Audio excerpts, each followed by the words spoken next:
Tower, Sky 3140, holding short 16 right, ready to go in the I-bar. Pump it. November 2 Sierra Tango, start your Mr. Approach. We are starting our Mr. Approach, 2 Sierra Tango. Skywest 3140, Reno Tower, runway 16 right, line up and wait. Traffic will cross airborne downfield. 16 right, line up and wait, Sky 3140. Reno Tower, Care Flight 2. Care Flight 2, Reno Tower, Reno altimeter 29er. 29er with you, 9 miles to the southeast. We're 7,000 feet inbound to Reno. Care Flight 2, landing at Reno will be at your own risk. Swap 0316. 0316, Care Flight 2. 0 Charlie Sierra, say altitude. 5,200 feet. Thank you.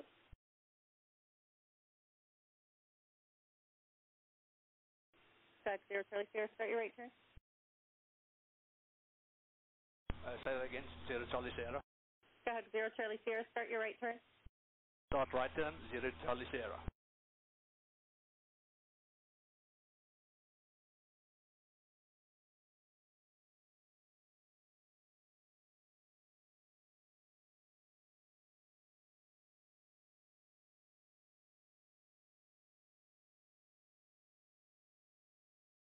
Reno, roller 01. Roller 137 with you on a 0-1 approach. Runway 16. Hey, can I put a flight? Care Flight 2, say altitude. 6,600 descending, Care Flight 2. Yeah. Where do you want to go? Foothills 137, Reno Tower, wind 270 at 3, runway 16 left, clear to land. Clear to land, that's for Foothills 137, roger. Skywest 3140, wind 270 at 3, runway 16 right, clear to take off. 16 right, clear to take off, Skywest. Yeah, you are just a single step, right? That is correct.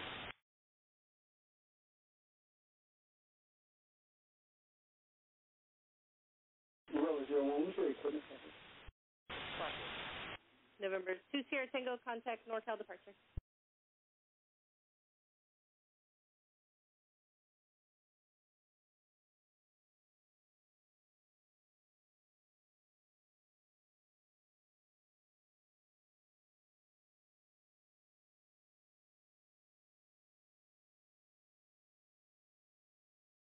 Roller 01, what altitude did you want?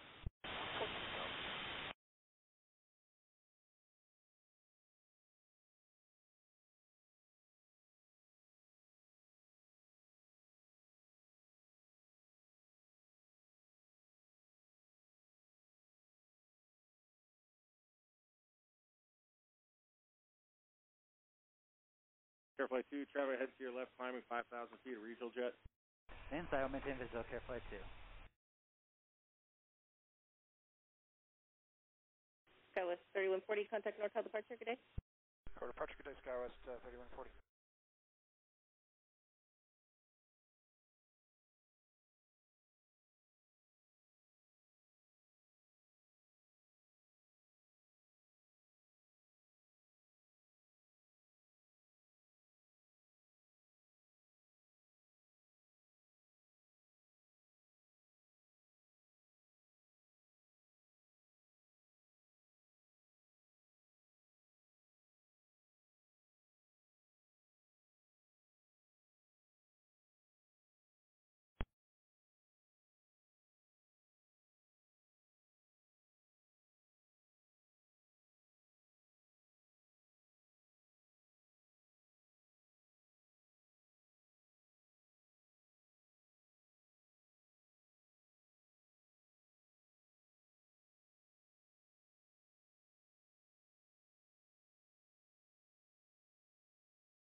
Alright, Roller 01, I have a clearance for you. Which departure would you like?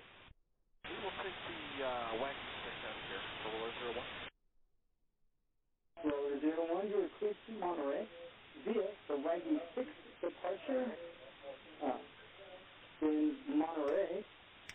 Climb via the SID, set maintain 14,000. Departure frequency 119.2, squawk 4260.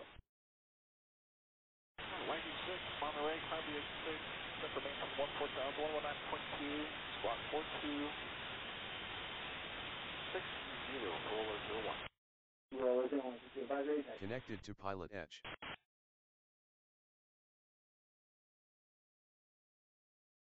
Tower, Care Flight 2 is landing assured Reno.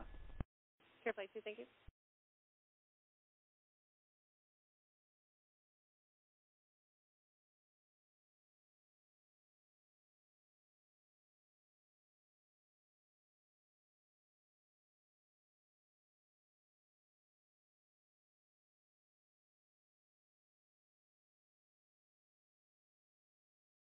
Uh, 670 Charlie Sierra, traffic 12 o'clock, 2 miles, opposite direction. Type of known altitude indicates 6,500. Traffic 12 o'clock, could you say again the altitude? 0 Charlie Sierra, turn right, fly heading 030. Flying heading 0, turn right, 030, 0 Charlie Sierra.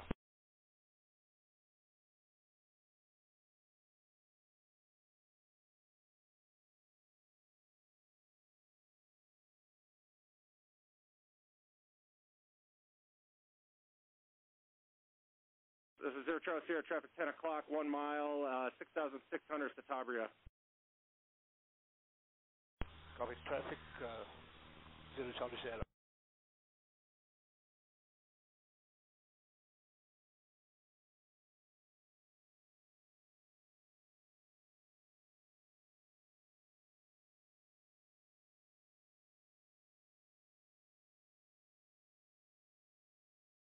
Skyhawk 0 Charlie Sierra, on course, your discretion. One target in the vicinity of said airport, altitude indicates 5,300. Say again, 0 Charlie Sierra. Skyhawk 0 Charlie Sierra, on course to said, your discretion. Traffic 1, standby. This is 0 Charlie Sierra, resume mode navigation, squawk VFR, frequency change approved. Resume navigation, squawk VFR, frequency change approved, 0 Charlie Sierra.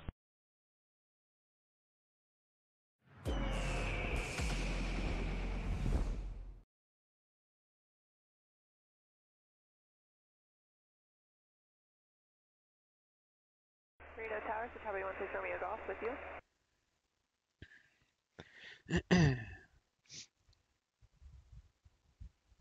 Good afternoon, everyone. How's everyone doing today?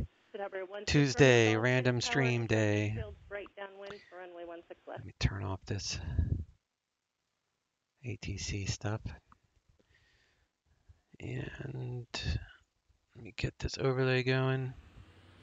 My mouse has a ton of micro stutters. I don't know what is going on.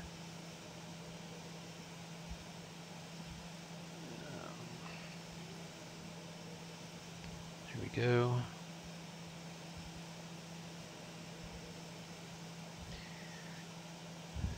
Do a reasonably or relatively short flight today. It's going to be a test, which could very well end up in an emergency, so we might have to declare an emergency during this flight, mainly because I'm going to push the engines to their limit. I am curious if only going off to torque and the ITT settings is safe for these engines, because it just seems like the throttle has to be pretty pulled back to keep the engine RPMs within range. So today's kind of a test, which might end up blowing up an engine. So we'll see. In any case, it will keep it interesting. So let's remove these, and we'll add a ground power unit.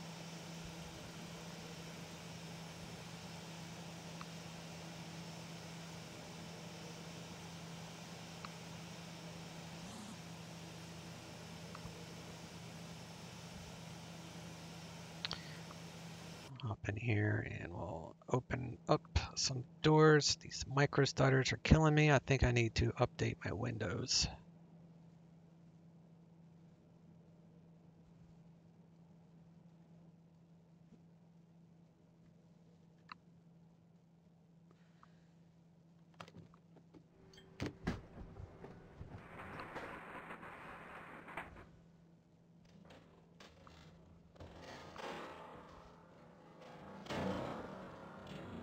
So we'll go down these steps, and we'll duck underneath this wing here.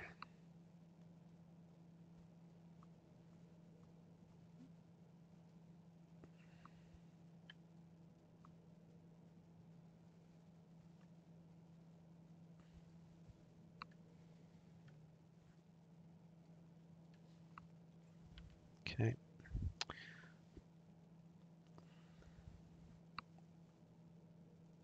And we need to find out fuel considerations. So come to our trusty sim brief, which I use for everything because it will give you appropriate fuel for the airplane you're flying. These are the custom airplanes I have, and then you have all these available. And we're going to do a sit and a star, see if we get it. Might not get it, so we'll see. I'm going to go 16,000, which should be fine for this MEA in here.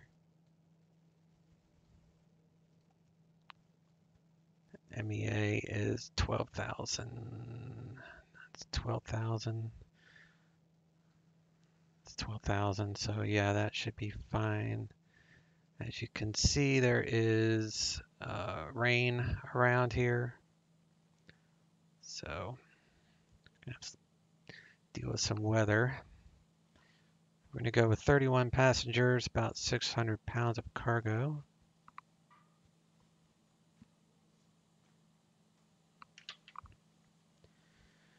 Alright.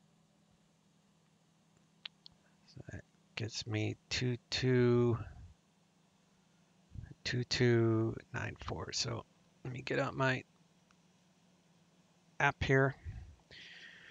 And I've got the iGo dispatch thing, which will allow me to load the aircraft. So we're going to go 31. So that's about 540, and fuel is 23 roughly.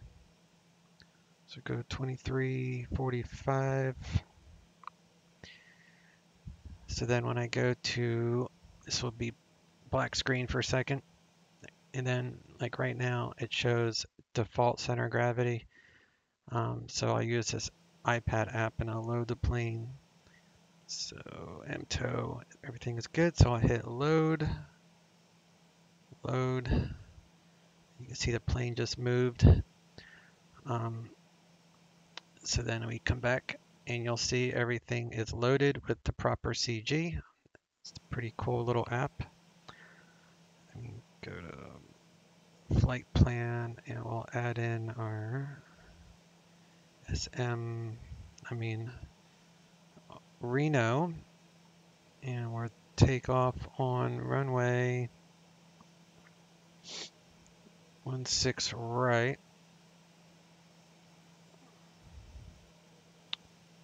And we're gonna do the Zephyr probably 6 to Marley, whatever it's called.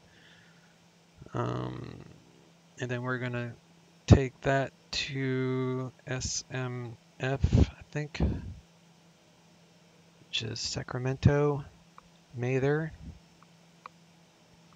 And that star is the Slammer 4. It's been updated. It was a Slammer 3 last time I flew this. And we'll figure ILS 17 left from Tenco probably be what we do. And let me go to weather and download METAR ACARS. So now we have a route set up on that. So I'll just have to connect that and we'll be good to go. So we are loaded up And what Saab is it? It's the LES Saab. You can buy it on X Aviation. It's they have you have Carenardo version and you have the LES version. This LES is leading edge simulations. Is the Saab any good? Yes, I really enjoy it. I've owned it for a long time, but it hadn't worked until recently. They just pushed an update, and the update has corrected a lot of the issues with it. And it was like 2 pages of changes, fixes, and upgrades.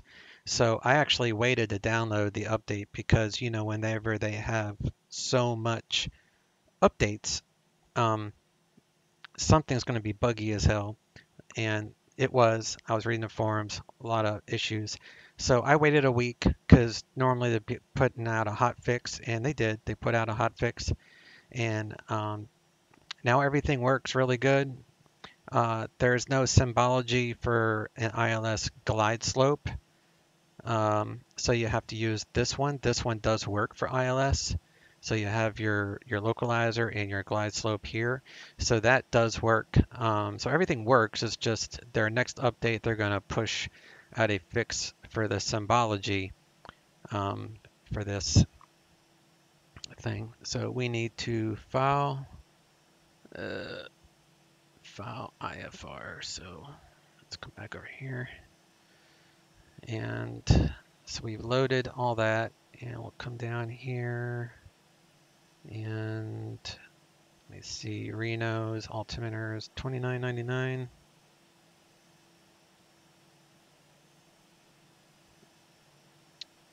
And they're taking off south, so we'll go with 16 right, and that's with India. Of course, I'll double check before we taxi.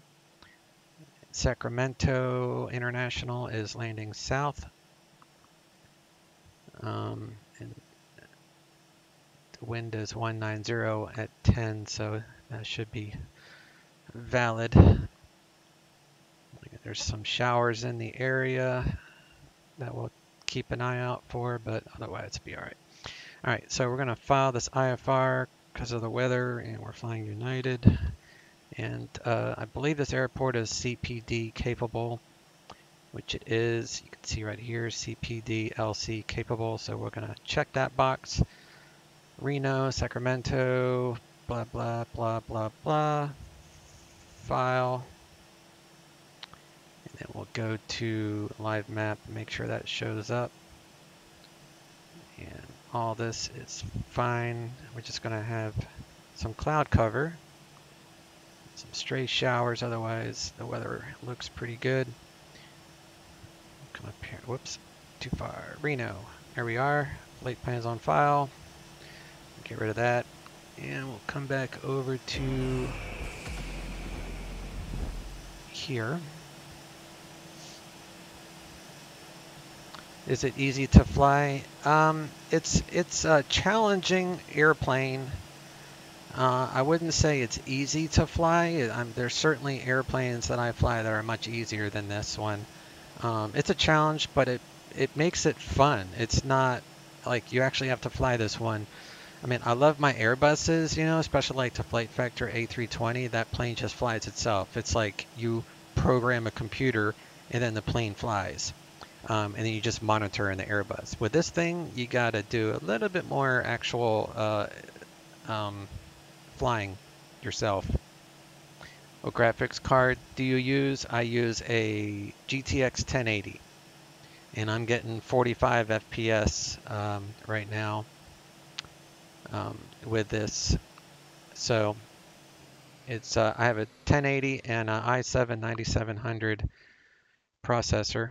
And I don't know what device you're on, but if you can see my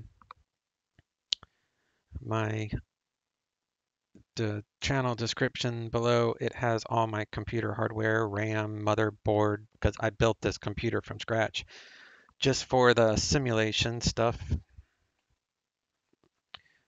All right, flight plan is on file. We opened that up. So we need to turn on some batteries. External power is available with the blue light here. So the batteries are here. So you got to Do a reset back to on. Clear out the cautions. Bus tie is on. External power is available, so we're going to go ahead and connect that. And then we'll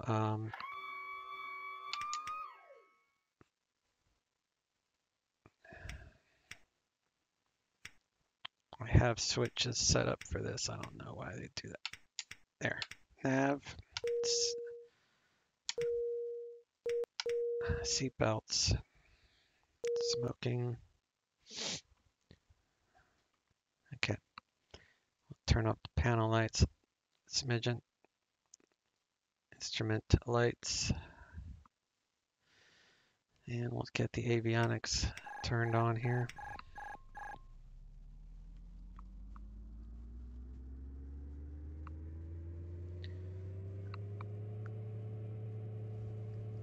Coast Pilot, greetings. This time you're out on the Oregon coast. TMK. Nice, dude. TMK. Where is that? KTM. TMK.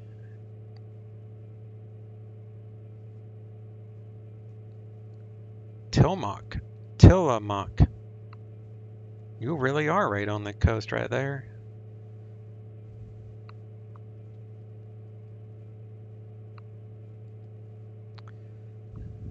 Okay, so we got that turned on. We're going to get our battery, so we monitor our battery temperature. And we'll come back here, we'll get the galley lights and all this turned on. Turn these on. We got seat belts, no smoking signs, which are, you can change those. Actually, I got it to a switch. So you can turn them on and off, which is kind of cool. Turn up these instrument lights. Some background lights. Okay. Tillamook, where the cheese comes. Oh, nice. You're in Scotland, Glasgow? Oh, cool. I flew out of Paris doing the Concorde this past weekend. I was doing a practice run for this upcoming cross the pond, although I probably won't depart out of Paris again. I'll probably just depart out of Heathrow using the Concorde, because with the Concorde you don't have to reserve a slot, which is nice, so you can just guarantee that you can fly in that. Scotland, actually, yeah, Scotland's Ireland, right? No, is Scotland part of Ireland? I do not know my geographic locations, as for darn sure. Is Scotland like its own country, or is it part of Ireland? I feel stupid now, but whatever. Emergency lights armed. Instrument lighting, we did that. We're gonna pop out the throttle control in a little bit. And to turn the GPS on with this one, you gotta remember to turn this actual dial. So we'll click that. Now we'll get that going. It's a modded Garmin for LES did that, so it's kind of cool. The date is expired, but it does use the current nav data, so I guess this is like a terrain date, I guess. Anyway, you have to hit enter, but I know everything is proper with my Navigraph in this thing, so it works. Scotland, England, Wales. Oh, duh. Okay. Yeah, okay. That's on my bucket list, actually. It's when I get my pension, which I deferred, so I won't get it for like another 7 years. But once I get that, I'm going to use my pension, as long as I don't need it for something else at the time, because 7 years from now, who the hell knows what I'll need it for. But my plan is to go on trips and go to places I've never been to. So if I make it over there, I will hit you up if I'm still streaming. Is it like is it a big beer country? Do people like beer over there? I don't really drink that much, but I've heard that I remember hearing. I was in the military and I never did any TDY over there, but I've been to the desert, if that counts. All right, so actually I had a layover in England. I can't remember there's like a main Air Force base in England, and I remember going from the Air Force base, and we all piled in a van, and we went to some bar, and what I remember the most was it was the greenest grass I have ever seen. And I also remember that it rains over there all the freaking time.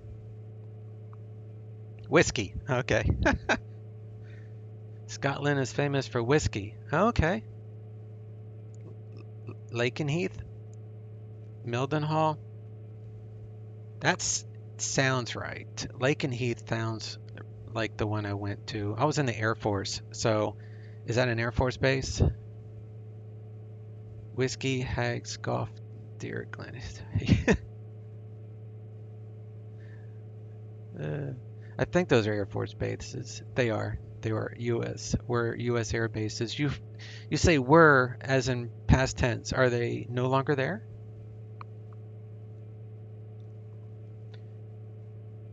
All right. GPS is on. Let's get a current ATIS. All right, and that's the that sound is the battery power operated hydraulics, and it has to stay in the green, so we can always top it off if we need to, but that's what that noise is. It does it automatically.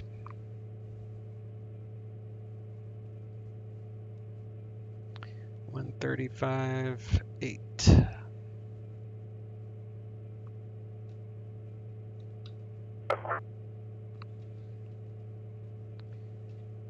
$135.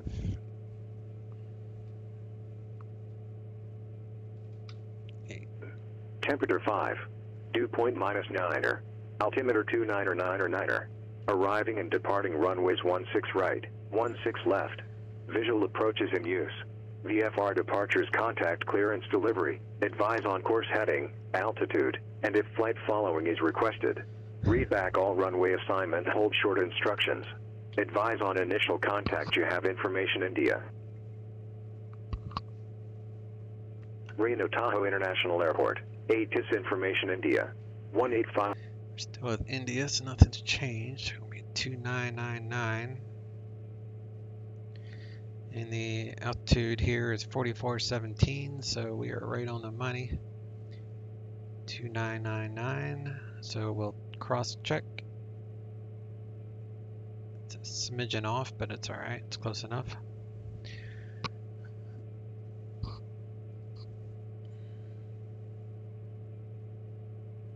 Tartan and bagpipes. Yeah, bagpipes. That's very popular over there. It's Scotland for sure. Mildenhall was due to cease, but I have just read that decision has been scrapped, so still are there. My bad. Oh, nice. Don't look behind you. There are ghosts of flights past staring at you. The SR-71s were based in Lakenheath and Mildenhall, the bigger stuff. Oh, that's cool. Also, apologies for missing stream yesterday. Was held up in real life. Oh, no need for apologizing. Real life always comes first, and I know you work during the day and you just pop in here and there on your breaks. And I was only testing stuff yesterday anyway, kind of like I'm going to do today. Probably going to end up blowing an engine on this flight because I'm going to push the engines to its max. I kind of want to see if I can blow up an engine actually, so we'll see what happens. Alright, we need to get our clearance. So let's come over here. And we'll open this up. And I already filed the flight plan, so we'll get our clearance. So we're going to log in. We're We're going to do United 1399, so we're going to log that in. And here momentarily we will get a text message with our clearance. Usually it takes about 30 seconds or so. I'll wait for that to come up. So I filed the Zephyr 6, so that's this thing. There we go. So first thing I want to do, we're going to go to ATC message. We're going to go to next, and we're going to hit standby, because that will keep it from timing out. It only gives you 90 seconds to accept this. If you hit standby, you can keep it up forever. Okay, so they changed my departure, so we're not going to do the Zephyr 6. That's why you don't say on the radio request Sacramento as filed, because you don't always get what you filed.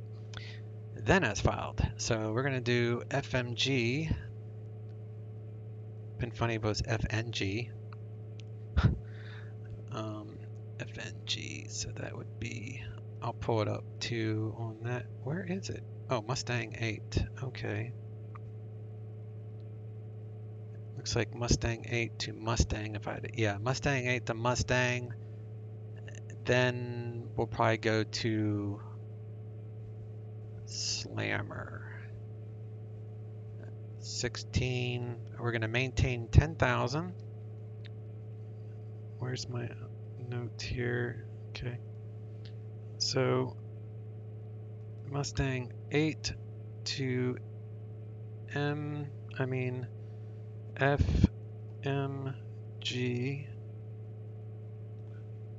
Altitude 10,000, expect 16,000, 5 minutes, departure 119.2, and we're going to squawk 6643.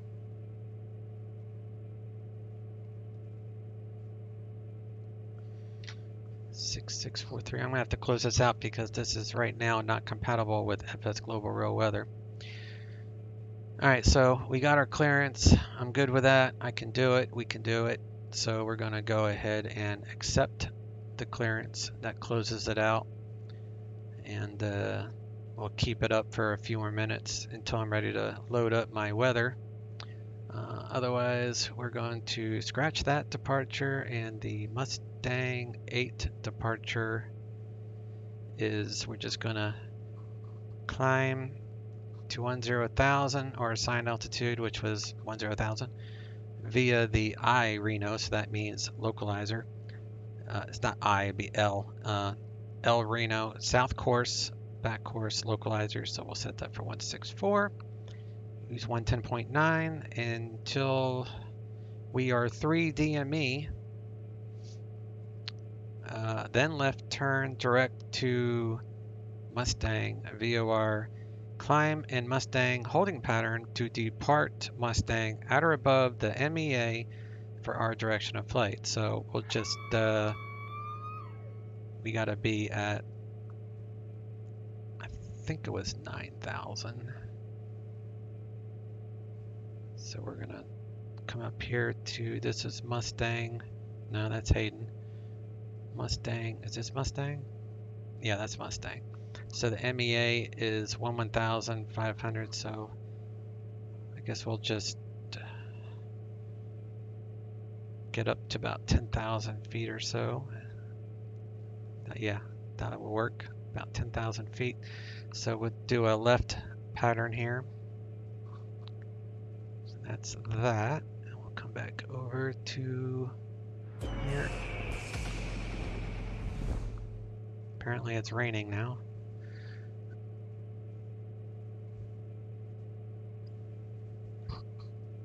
Okay. Alright, so we got our flight plan. So we are going to, I'm just going to do a sit in a star, and that's all I really need. We're going to SM. Oh, that's micro stutters where the mouse is killing me. I think I need to update my Windows. Sometimes it does that. I put new batteries in my mouse yesterday, so I thought that might have been it, but hasn't fixed it. Sacramento, and then we'll do procedure, we'll do departure, Mustang 8, 16 right for departure, enter, and then procedure and arrival, do the slammer 4, transition is slammer, I think, yeah, slammer. So when you don't have the transition, we just go with one that has the least amount of waypoints, so that would be that first one, Anaho, and then we'll just delete Anaho, and we'll go for 17 left transition on that star. So then we go to flight plan and we'll delete Anaho and WebGo.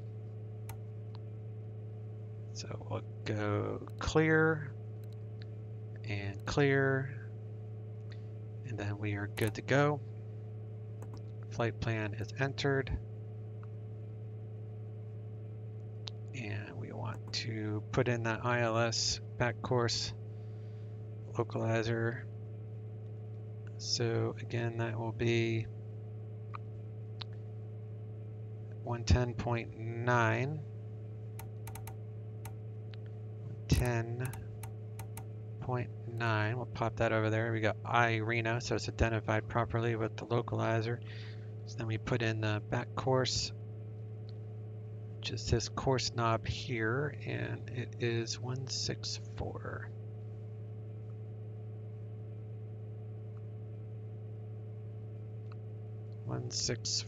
Right there. And we'll just set the heading for that as well.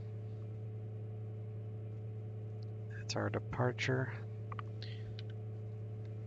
And we have to do that till 3 DME. I wonder if that, yeah, okay, 3 DME, then we'll turn. All right, so we are ready. Your workload just increased with that new SID. Yeah, it did. It did increase because the other one was like pretty much a straight out.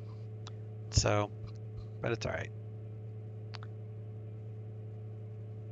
Okay. So let's come back here and we'll get things closed up. Click that.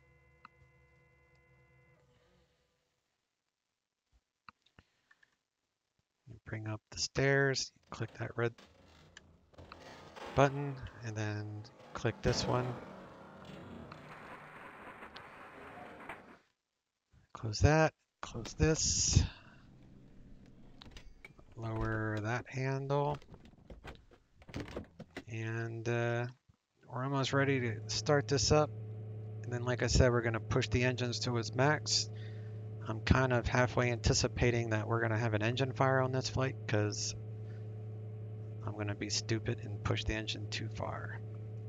Okay, so we'll close that, and we'll close this, we'll close that. All right, now no one can open up the door.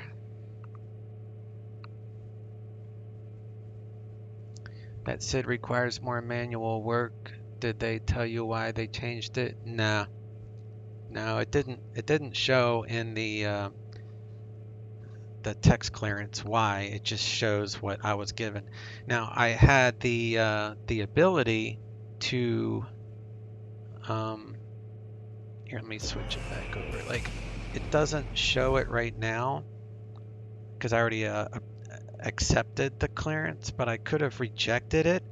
And if I would have rejected it, then I could have called Reno's clearance and asked them if I can do the Zephyr 6 or whatever the one I had set up initially.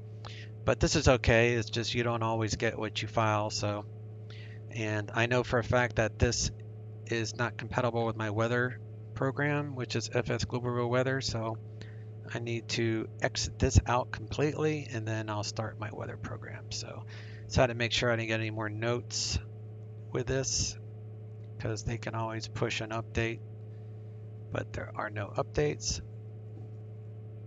clearance is closed, so I'm going to go ahead and close that out. Come back over here.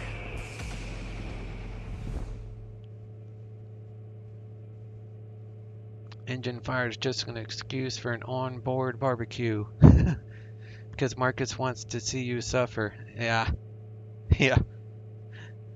Yeah, sometimes they, like, for the guys, like, sometimes they give me more instruction than other people. And in my opinion, I don't know this to be true, it's just what I think. I think sometimes they give me more harder instructions just to challenge me because they know I fly on this network every single day. And, you know, I pay for it, so some days I like a challenge. So if they swap it up on me every now and then, that makes it fun. All right, I need to get my weather program going. So let me go to desktop, FS Global Real Weather, get that going. That's good that they challenge you. Yeah, it was fun one day. Keith, you know, the founder of PilotEdge, he had come on to one of my streams, was following along, and I don't know if he was controlling at the same time, but he has the ability, it's mostly with commercial, like, you know, companies that are paying for commercial training, but he has the ability to, like, turn things on and off in your simulated airplane. So he had messed around with me that one day, and he had turned off my generator, I think. It was on my King Air. It was an alternator or a generator or inverter or something, and he had turned that off. And I was like, what is going on with my power? And then he started laughing in the stream. He's like, I'm just messing with you. He said, you can reset it now. I'm like, oh, okay. So that was kind of fun. All right, weather is loading. They used to do that back in the day, but stopped once they started getting bigger. Yeah, well, like I said, if you're on a commercial and if it's set up to where you want failures, random failures, that's, you know, they have the capability. And if you know the controller really well, like I've been flying on this network forever, and if Marcus is on, I feel comfortable with him, I could say, hey, do you mind at some random time, you know, pushing some sort of fault? And I'm sure he would do it. I'm not going to ask. I don't want to increase his workload unnecessarily, but I would imagine that they would do it if you ask them to do it, as long as you don't ask them to do it every single time. Force weather reload, we'll get the weather updated. Keith will do it mostly, especially to streamers. Okay, I stand corrected. You have had them do it. Yeah, it's all about the workload. Yeah, if they're busy, I would never ask them. But if there's like only 3 people in the Western expansion pack and you're flying and it's pretty quiet, then, you know, if you want to have them do a failure in your aircraft, just ask them if they still have the capability, because that was like probably a year ago that he did that. All right, so we're gonna get ready for engine start. First things first, make sure all the lights are out, external power is connected. We're gonna turn off our avionics for engine start. We're gonna turn on the beacon light, which is, there we go. Beacon light is on. We are ready. There it is, the beacon light's on. Okay. Beacon light on. We're gonna do a called a motoring start. I like to simulate this being my second flight, like within 30 minutes. So normally your ITT would be pretty hot and you'd have to do a motoring start. So since I usually only do one flight and I shut it down, I never would get to do a motoring start. So normally you could just do an easy start by bringing out the this thing, and you put your controllers in ground, idle, and start, and then all you'd have to do is click the start button and then the engine will start. But that's no fun. Let's do it the hard way. So we're going to do a motoring start. So we'll turn off the ignition. We'll leave the throttles at ground idle. Move this over here so I can jump back and forth because I need to look at this, and then I'm going to have to add fuel and then turn on the ignition. So we're going to start engine 1 since the ground power unit is on the right side, starboard side. Do a failure and they trigger it over the mountains with no landing area below you. Yeah, that would be entertaining. I don't think I'm going to need them to do a failure for today though, because I'm pretty sure I'm going to end up blowing up an engine anyway, so we'll probably have to declare an emergency anyway. We'll see. Alright, so I got a button assigned for the starter, which is basically you would have to hold the starter in the right position. So I just have a button assigned to it. So I'm going to press and hold that button, and we'll get a 20, about 30 NG on the engine, and then I'll introduce fuel, and then we'll hit the ignition. All right. This is how you would do a motoring start, so that way it would bring down the ITT if necessary. We'll add fuel.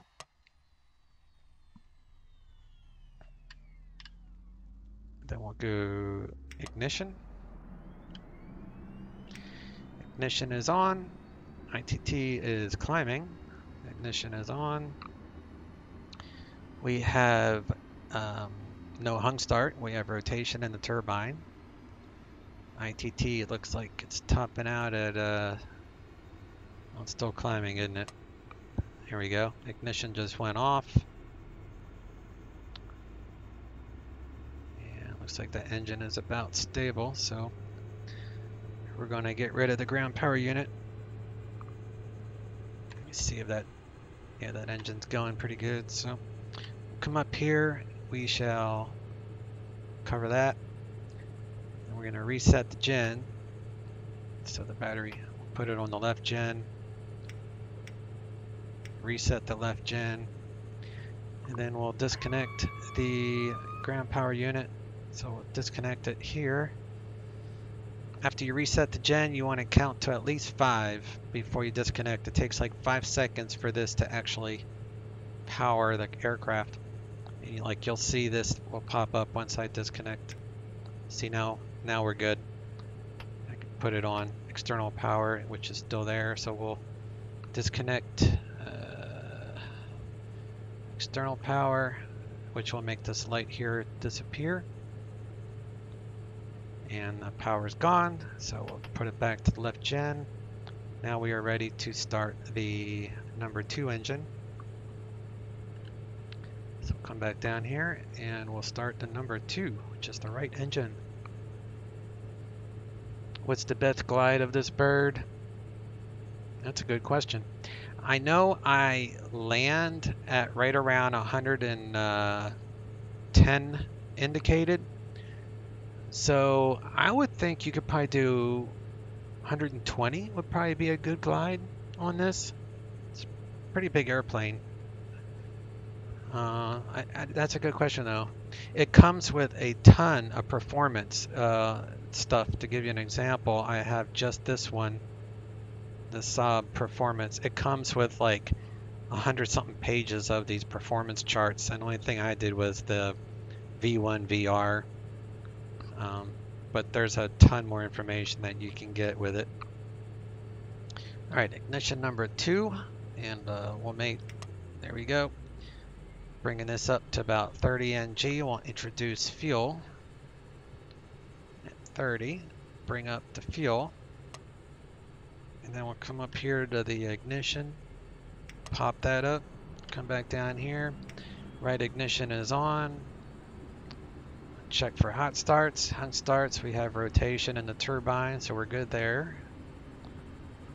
The ignition will cut out automatically. And then we'll reset the generator on engine 2 once this is stable. Ignition cut out. The oil is good. It's in the green. Alright, looks like we have a good start. ITT is falling, so we're going to drag this down here. Then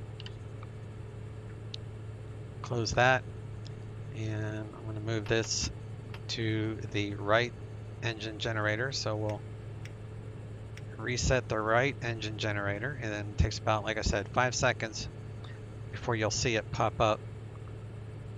There you go. That's why you don't disconnect external power when you reset it right away, because you'll lose power. Okay, so we'll put that on main. We have power everywhere, so we're good there. We're going to reset our bleeds. Bleed air for our air conditioning.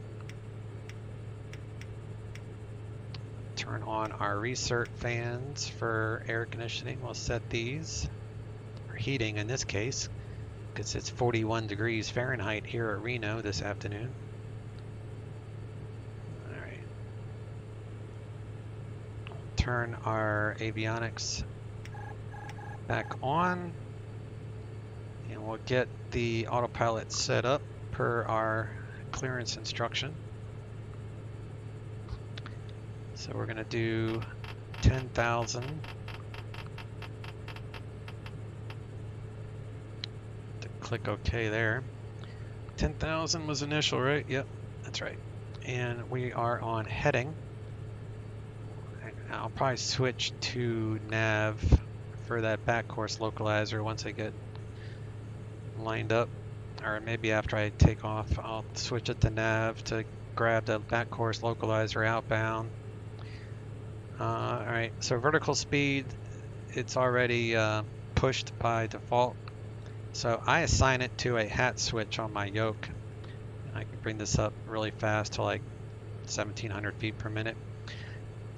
And weight wise, we are, let me see what the weight is again.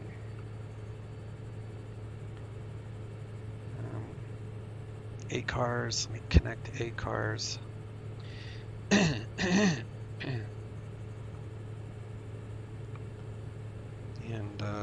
so ramp weight is takeoff weight, which is the same as ramp weight right now. It's 25.7.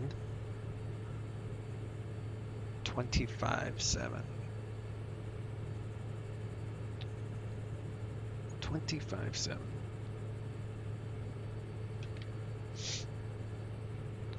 So we need that chart. And we are at an elevation of 4,000 feet, so we'll go with this one. And the temperature is 5 Celsius. So we'll go with a little bit warmer. So we're going to rotate at 103. It's not much difference here, huh? Actually, that's 103 if you're empty. We are, let me make sure the temperature is right. So we'll go with this box, and we are doing 25.7, 25.7, so we'll round it up. So 108 is our VR. So 108 indicated, so we'll bring this up to right about there. So that is our rotation speed for our weight and temperature and elevation and all. Okay, let's make sure our GPS is on radio, which is VLOC and not GPS mode. Let's fly the first part slant alpha for 3 DME, and the DME will show up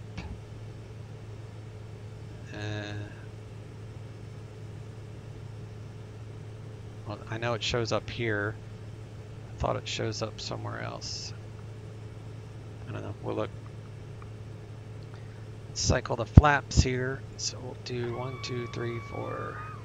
Check out the flaps pack. This part drops.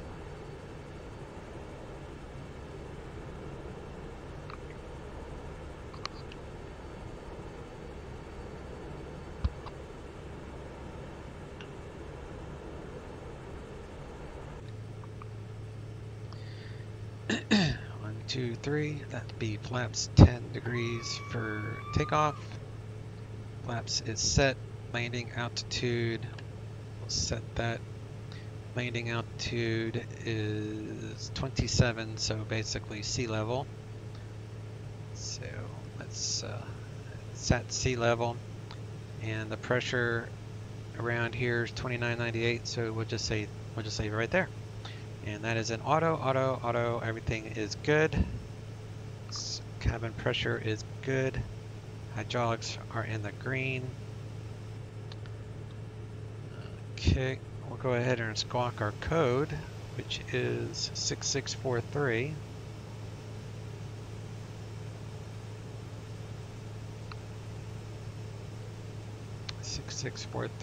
Put that on squawked in altitude, and we'll put that on ground, and tower for 16 right is 18.7, so we got 18.7 ready to go. So we are on ground, 0.9er, and tower 18.7, so we are ready on that.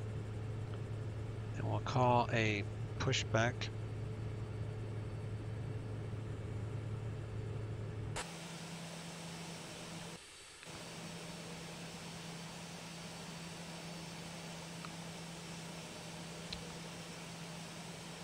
Ground to cockpit.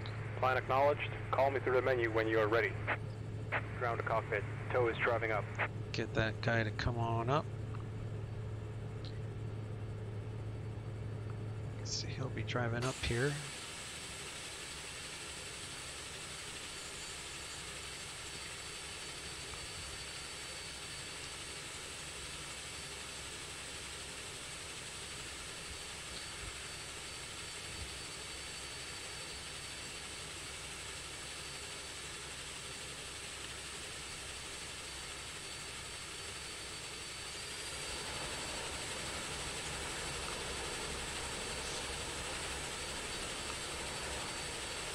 I like the animations on this tug.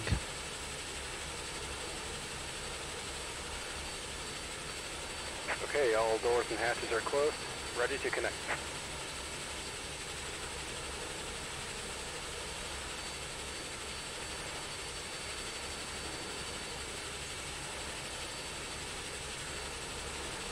It's got the tow winch. Winching strap and adapter in position. Release parking brake when ready to start pushback.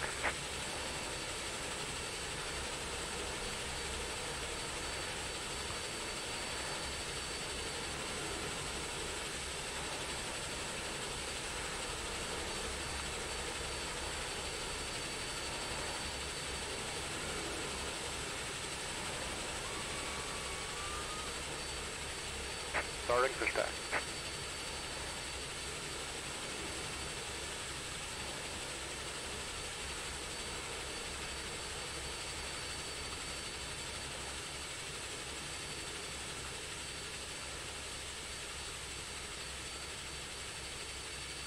Looks like we'll have a short taxi to the runway. That's cool. It's pretty overcast here.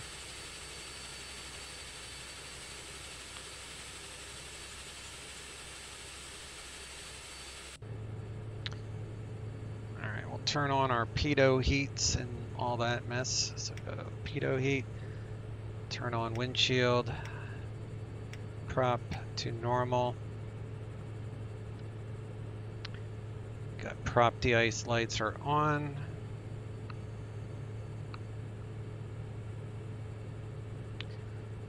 Do an airspeed check.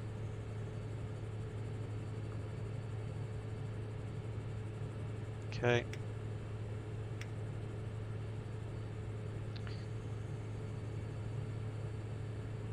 Let's get our current ATIS. Temperature 6. Dew point -11. Altimeter 2997. Arriving and departing runways 34 right, 34 left. Visual approaches in use. VFR departures, contact clearance delivery. Advise on course heading, altitude, and if flight following is requested. ATIS has changed. Read back all runway assignments and hold order instructions. Advise on initial contact. You have information, Juliet. Reno Tahoe International Airport. ATIS information Juliet. 1955 Zulu. Wind 020 at 6. Visibility 10. 7,000 scattered. Ceiling 2 1,000 broken. Temperature 6. Dew point minus 11. Complete. Altimeter 2997. Arriving and departing runway 34 right, 34 left. Visual approaches in use. VFR departures contact clearance delivery. Advise on course heading, altitude, and if flight following is requested. Read back all runway assignments and hold order instructions. Advise on initial contact. You have information Juliet. So... Reno Tahoe International Airport. ATIS information Juliet. 1955 Zulu. Wind 020 at 6. Visibility 10. 7,000 scattered. Ceiling 2 1,000 broken. Temperature 6. Dew point minus 11. Altimeter 2997. Arriving and departing runway 34 right, 34 left. Visual approaches in use. VFR departures contact clearance delivery. Advise on course heading, altitude, and if flight following is requested. Read back all runway assignments and hold order instructions. Alright, I'm going to have to go back to clearance. I need to go back to clearance and delivery because they changed the runway heading, and that SID is strictly a south flow SID. So clearance is 124.9. So we need to ask them what they want me to do. 24.9.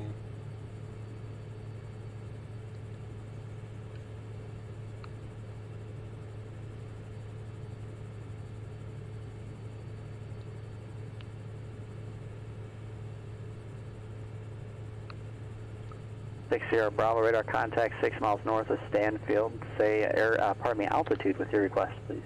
So he'll probably assign me 556 Sierra Bravo the P-Vine 3. 500 inbound Phoenix International, full stop with information Mike. He'll probably give me P-Vine 3. Let's see what happens here. Number 6 Sierra Bravo, Costa Grande, altimeter 2996. Altimeter 2996 for 6 Sierra Bravo. Reno clearance, United 1399, question. United 1399? Yes, sir. It looks like the airport flow changed to north flows. So I take it the Mustang 8 no longer valid. The wind's calm enough, we can make it work. Okay, cool. We'll stick with the original plan then, thanks. United 1399. Roger. Okay, good. So we'll go back to ground control. And tower is 18.7.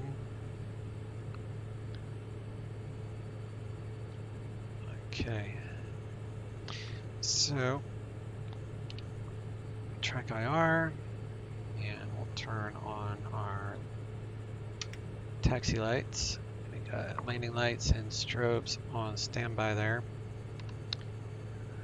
Taxi lights, no lights overhead with the exception of these are normal. These turn off once you add some power.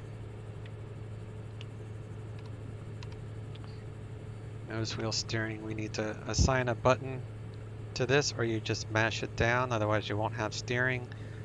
And hydro needs to be topped off, so let's top that off.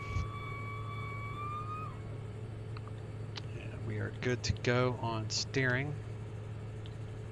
And we got our current ATIS. We're going to push our conditioner levers forward. So that was pre-flight, so now I need before takeoff. So we'll go ahead and move our conditioner levers up to about 76 degrees. Bring on the noise. Add in a little bit of power here. Get things moving. Might help turn the brake off. There we go. Now we're moving. Come over here. And we'll call up ground. Once we're Holding short of the taxiway, and we'll get our Dew point -11. taxi instruction. Altimeter 2997. Arriving and departing runways 34 right, 34 left. Visual approaches in use. VFR departures, contact clearance delivery. Advise on course heading, altitude, and if flight following is requested. Read back all runway assignments and hold short instructions. Advise on initial contact. You have information, Juliet. We're still with Juliet.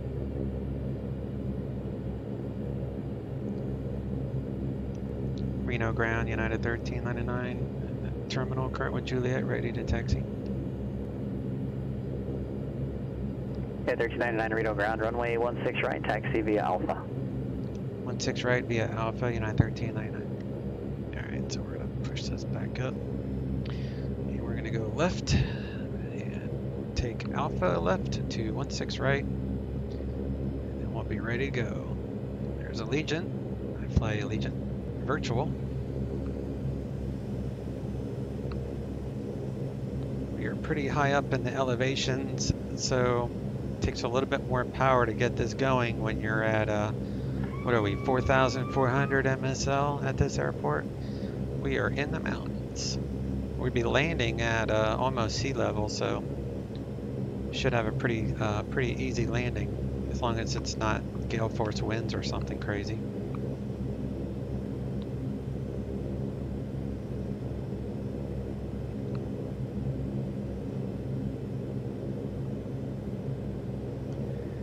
Winds 179 at 3 knots.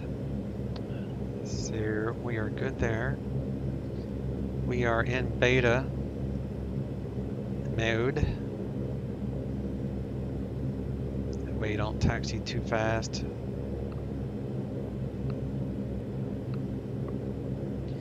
We'll do prop sync after we take off, which is right over here. This is taxiway Delta. Always go full length unless otherwise instructed by ATC to do an intersection. If you're in a small aircraft, a little GA ramp or something, and you don't want to taxi full length because maybe it's a long taxi or something, just tell ground control that you wish to depart via a intersection, and they'll give you the closest intersection. Or you can request a specific intersection if you know your airplane can handle it. But for today, we're going to go full length. You always go full length unless otherwise advised. Alright, let's look over here. And we'll stop just short of the runway up here. This is a taxiway, so we're safe to come up to these stop bars. Then we're going to turn on the takeoff inhibit, which is basically telling the system to not give me any alerts unless it's like no alerts in here unless it's critical that I need to know about it. Otherwise, it might pop up stuff that you don't really need. Alright, I'll do landing lights and strobes. There we go. Landing lights, strobes. Ding our seat belts. Let the crew know we're taking off. We're going to switch to tower. Departures 19.2. Get 19.2 ready for, what is this, NorCal? 19.2, engine course on, which is like auto feather, basically. And then we're going to set CTOT for, we'll do a D-rated takeoff today. We'll do, it's a long runway. We got 11,000 feet of runway, so we're going to do about 92% on the torque, which is kind of like old school auto throttle for takeoff purposes. And flaps 1, and we're going to rotate at, what I say that was, 109. And to activate the autopilot, we have to hold the on button for more than 1 second, otherwise the autopilot will not turn on. The autopilot is here. You would press and hold this for at least a second, otherwise it will just click on and off. It won't actually stay on. Of course, I've got it set to a button. And we'll turn off the bleeds. Actually, we'll leave the bleeds on for takeoff because we have plenty of runway. Conditioner levers to max. So down here, we'll put them on max. And we'll call short. Number 60 Bravo, expect your Bravo clearance from Phoenix Tower. Report when you have it sight. We'll expect Bravo clearance from Phoenix Tower, and we'll report the field invites for 60 Bravo.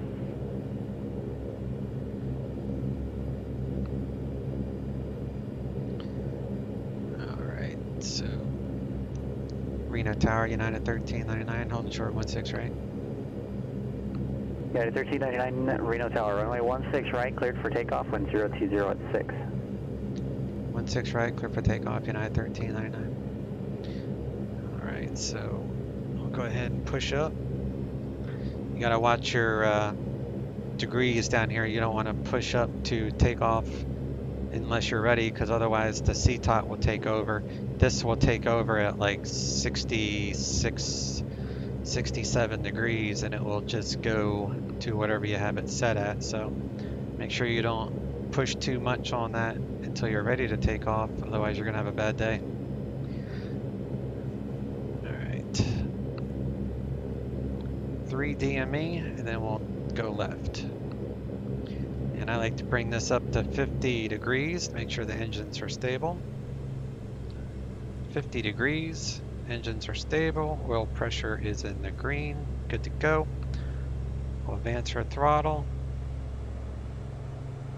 to 66, and then we auto coursing is armed, and our engine torque right here is at 93% as I had put it in the CTOT, so everything so far is going to plan.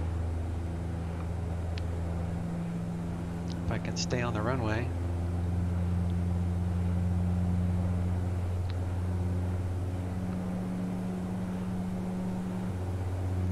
There's our rotation speed. I'm gonna hold the nose up, let the airplane just take off on its own. There we go, coming up. And we'll do gear up. And we're gonna do heading. So I'm going to press and hold the button. Autopilot is on. United 1399, contact NorCal departure. Switch to the nav. So I need to actually over to departure, United 1399. See ya. Let's go a little bit right. We'll intercept that back course. Localizer. Go to 19.2.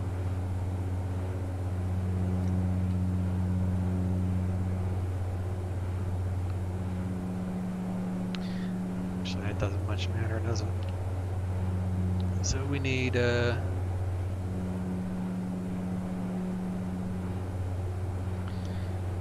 NorCal departure, United 1399, climbing 6,000 for 10,000 on the Mustang 8.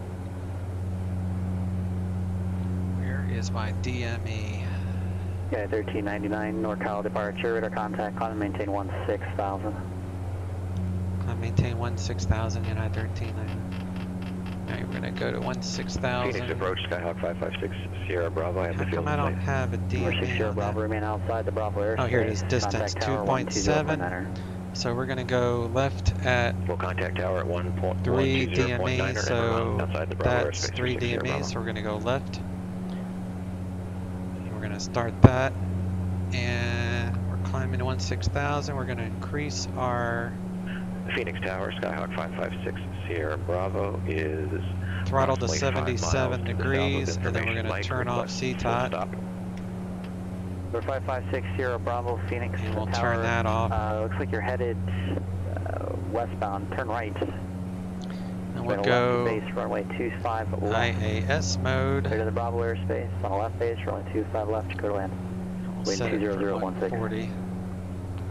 6 Sierra Bravo is clear to land runway 25 left on a left base. And Gear clear to enter is the Bravo, up. 6 Sierra Bravo. Yeah, flaps are up. Bleeds are on. CTOT is still on. I'll worry about that in a moment. And let me make sure I am still going to. Let's go.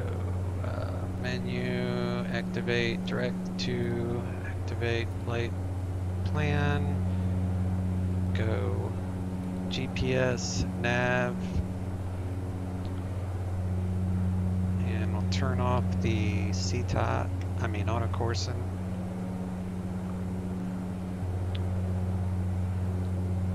Gear is up, flaps is up.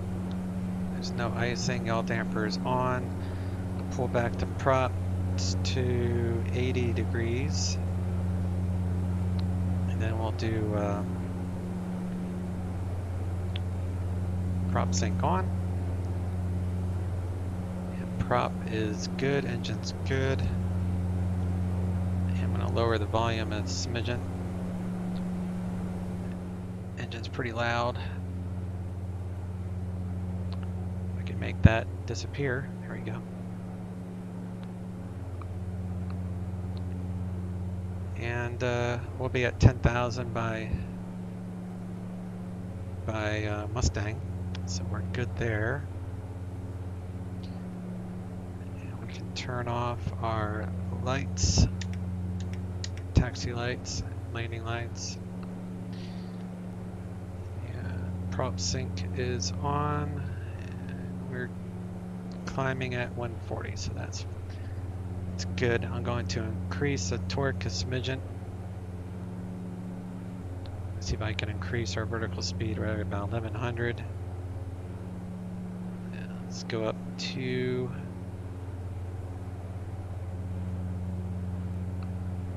700 degrees. That's bringing it up to about 1800 feet per minute. So that's fine. What I'm worrying about is this engine RPM. It's always in the red. So I'm testing torque and temp per the manual this time. Okay. We'll be doing a U-turn here. I was away. Did you enable CTOT? Perfect timing. Yes, I did. Yep. I always go full length even if ATC offers me an intersection. Always put a situation in your favor in case something bad happens. Oh, that's a good idea. You know, you don't think about that in the sim world about, you know, an engine failure. But that is a very, very good pointer for anyone, especially if you're a real-world pilot. And I should think of that when I'm flying, even in the sim. Not that I you don't simulate engine failure, but it can happen, or you can have something go wrong. But yeah, in real life, I can see why going full length is the best course of action.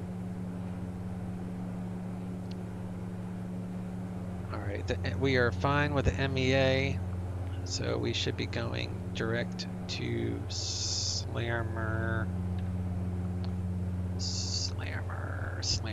yep. And we are still climbing. Let's increase our torque again, as long as the torque is under 800 something degrees. Let's see if we blow up an engine. Actually, I'm at max power. Bravo taxi to the ramp on a hotel this frequency. We'll just keep it at 88 taxi to the ramp via hotel. Stay degrees. With you, 6 Bravo. And we'll see if we blow up the engine like this. Because if I don't blow up the engine, then I won't care about these instruments as much. Because I know when I used to fly this before they updated it, I didn't have to worry about, like, I had to pay more attention to these, because these you would over torque and the temperature would go really high with nowhere near the amount of throttle that I have in right now. So they've definitely changed it for the X-Planes turboprop stuff. So, but we're also super heavy. I'm like almost full load on this. Gun pressure can't be more than 7.1 differential. We're at 5.1, so we're good there.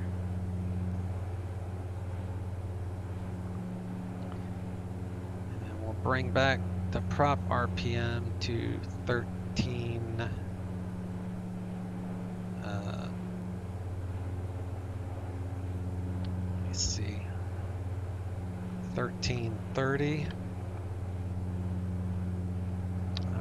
Prop RPM is fine. We'll just back it off to 79, 78 when we get. Yeah, we're at our cruise now, so we'll back this up to 78. They say prop should be between 1250 and 1330. So I should probably back this up a little bit more. See how the engine, but the engine temp is fine. The fuel flow is super high, but the ITT, according to what I've been reading, as long as you are above 10,000 feet, you want to keep the ITT below 860 ITT. And I'm at 88 degrees, and my torque is pretty low. So I'm just going to hold it here and see if this eventually does something, but everything is in the green, like it's supposed to be. We'll see. But yeah, full length. It's a good call. Alright, we can turn our seat belts off at this point, which is right there. So yeah, they say throttle ITT below 10,000, no higher than 830. No more than 830 here for below 10,000, and no higher than 860 for above 10,000. I'm not even close to that. I can go full power, and I don't even come close to even 830 ITT. That's full power. So I'm not going to go max though. I'm going to keep it right at 88 on both. And we'll see if this blows up the engine, because what I have been doing is like right now my speed is 205. So what I've been doing is making sure that this engine United is 1399, contact Oakland Center 132.2. Oakland Center 132.2, United 1399. 132, 132, 1322, 322. I'll pop that over there. Oakland Center, United 1399, 16,000.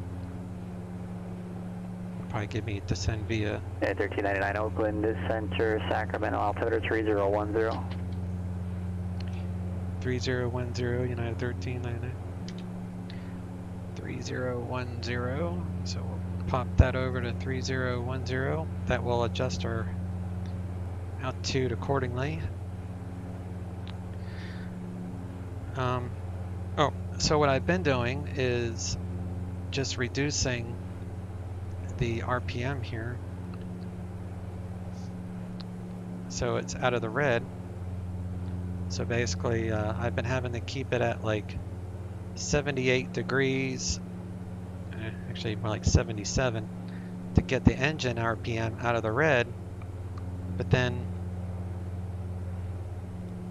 see the bleed, I'm starting to bleed off some speed.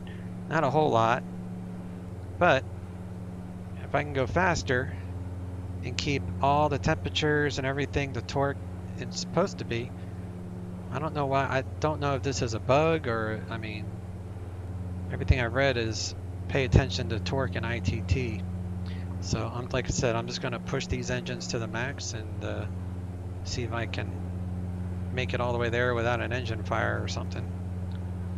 Pump this back up to 87 degrees. The torque is fine. ITT is definitely fine. And temperatures are fine. Oil pressure, oil temp's fine. The prop is fine. So yeah, see if we blow up.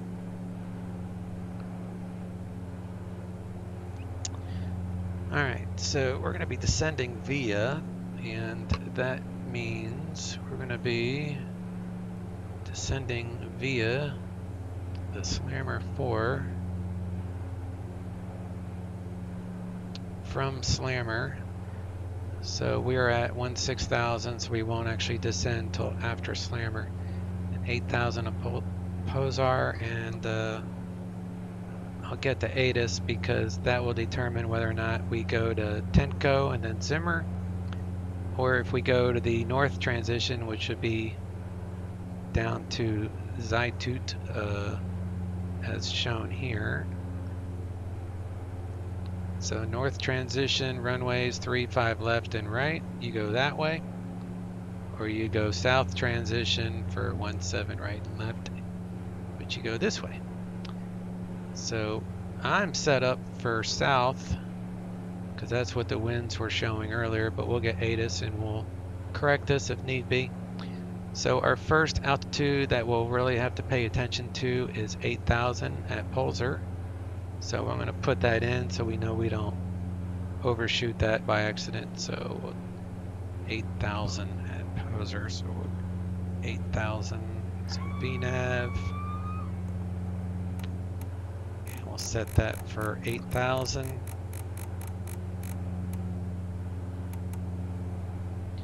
And it has to be above 8,000.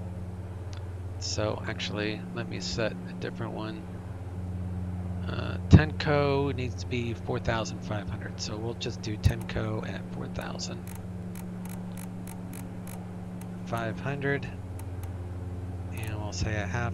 We'll do 1 mile before Tenko at 1,200 feet per minute. So we'll just start a descent in 4 minutes. And for a procedure, we'll do an approach ILS 17 left.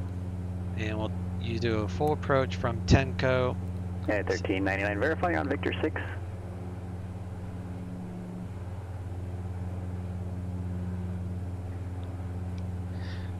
Negative, I'm not. I thought I was going direct to Slammer to assume the Slammer 4 arrival at United 1399. At 1399, interesting. Yeah, your clearance that was sent was Mustang 8, Mustang, Victor 6, Sacramento VOR.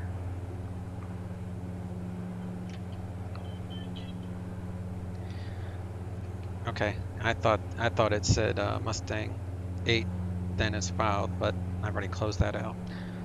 So if you can give me a vector back to Victor 6, I can do that. United 1399.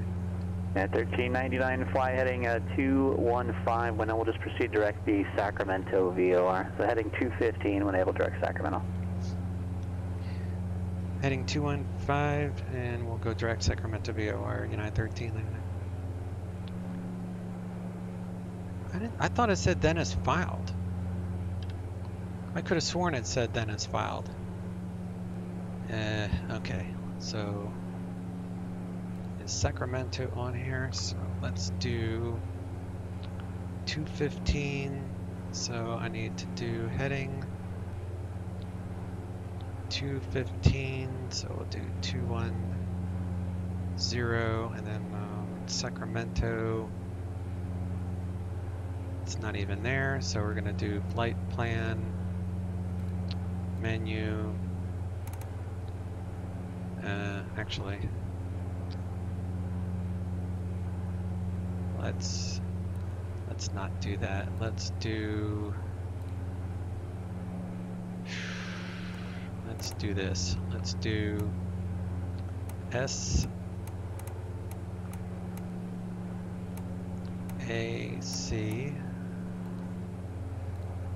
Accept that, and then we'll do menu, activate, direct to activate, and then we'll go to nav.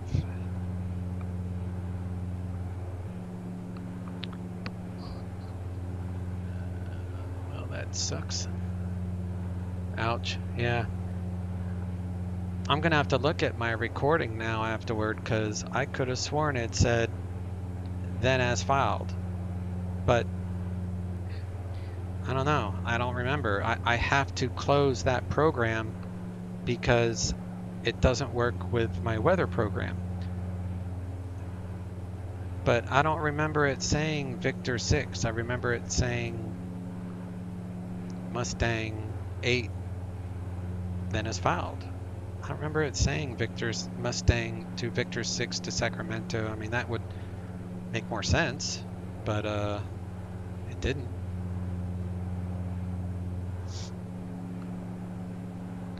That's alright. Ain't none of us perfect. It actually made it easier for my arrival. Let's get ATIS for it's 126.75.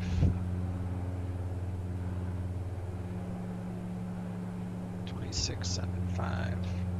Is on course heading, altitude, and if flight following is requested. Read back all runway assignments and hold short instructions. United 1399, descend at final discretion to maintain 10,000 and get capital altimeter 3010. Descending now to 10,000, 3010, United 1399. Okay, we are like...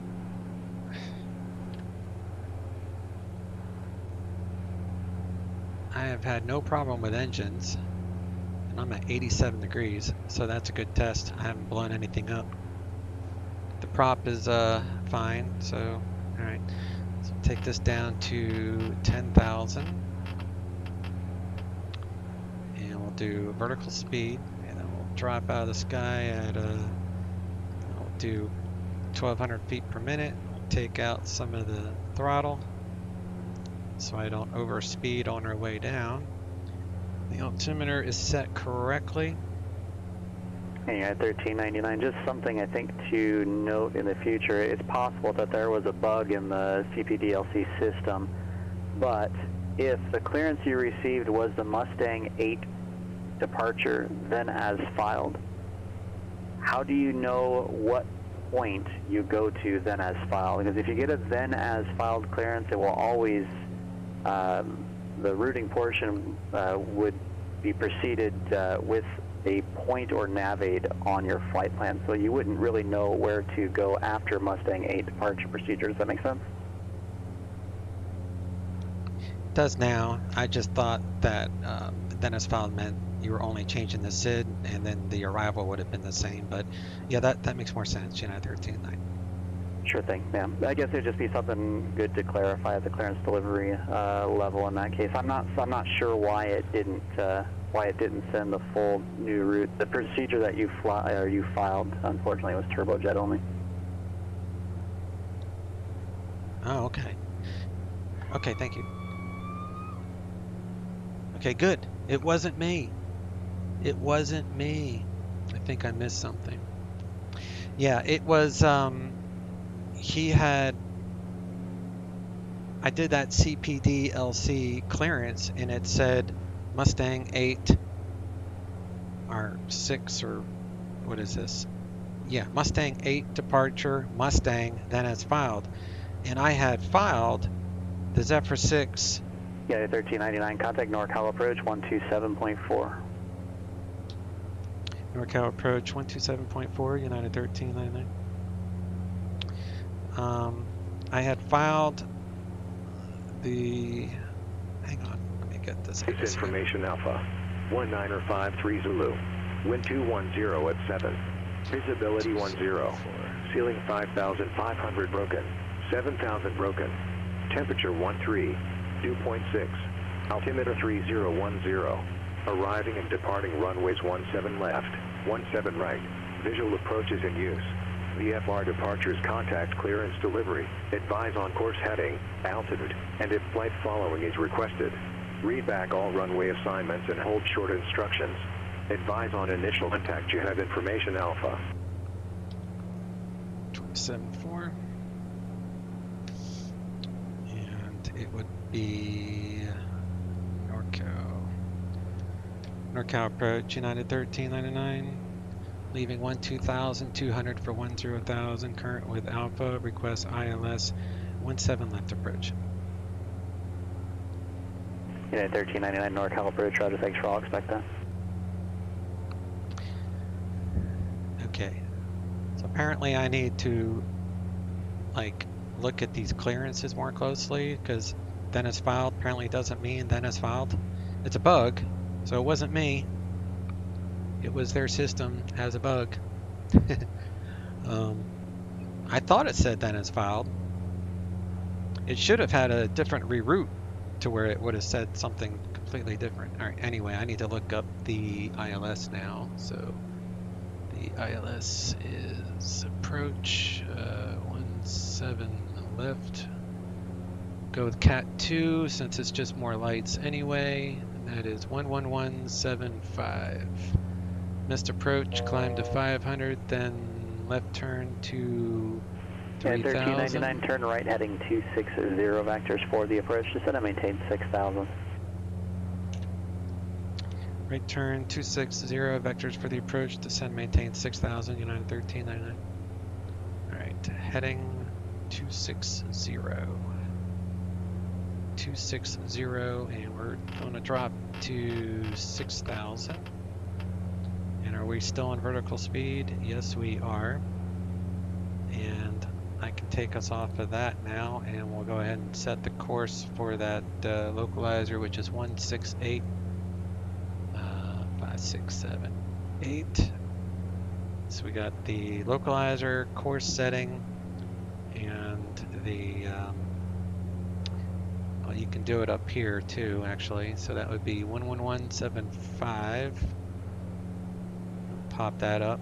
It shows up here as well. So now we are good on localizer. And let's see. So yeah, it was just a bug in their software, but it's alright. I'm just happy I didn't do something wrong, because that's twice that's happened to me, where something has changed and I didn't, and it wasn't in black and white. So then as filed has to have a, I don't know, that's confusing to me. Alright, so let me turn the seatbelt back on. We're getting ready to land. And we'll turn on our lights for the heck of it, since we're getting low. Altimeter is set. Approach frequency is good. Capital tower is 125.7. So we get 125.7. And the METAR for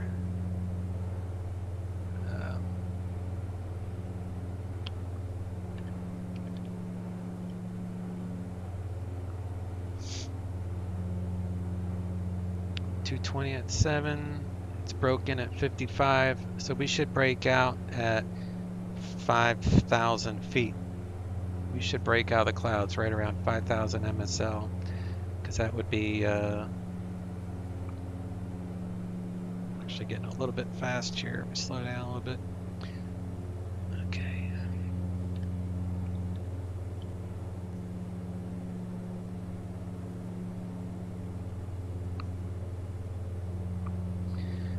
Yeah, we should be breaking out about 5,000, so that's right.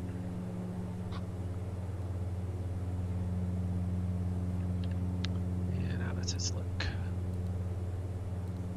There's the ILS right there. So the ILS is missed approach, like I said, climb to 500, then left turn 3,000 direct to Sacramento VOR. So we'll just use the let me see, 500, and then left to 3,000, so we'll reset for 3,000. We're on vectors now, so this little heading slave doesn't actually sync up your heading bug. It will make sure it corrects any deviation that the compass, I can't remember what it's exactly called. Actually, I have a note on it. It slaving to the flux detector for error correction. So it's the flux capacitor from like Back to the Future, apparently. All right. There's no icing happening right now, so we're good on that. And the ILS does work. You'd be using this here. We're not in range yet. Looks like we're dropping out a little bit sooner. Let me readjust these clouds. Takes about 5 seconds to update. Yep, that seems more realistic. Sometimes you have to update your weather.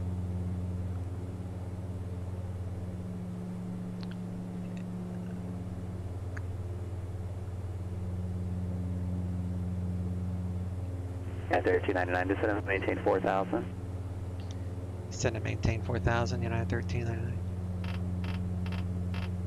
4,000, vertical speed. Take her down. 1,700 feet per minute.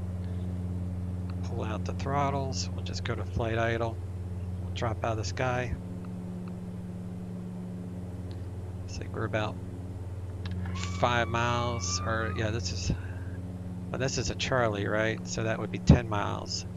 So we're more than 10 miles out.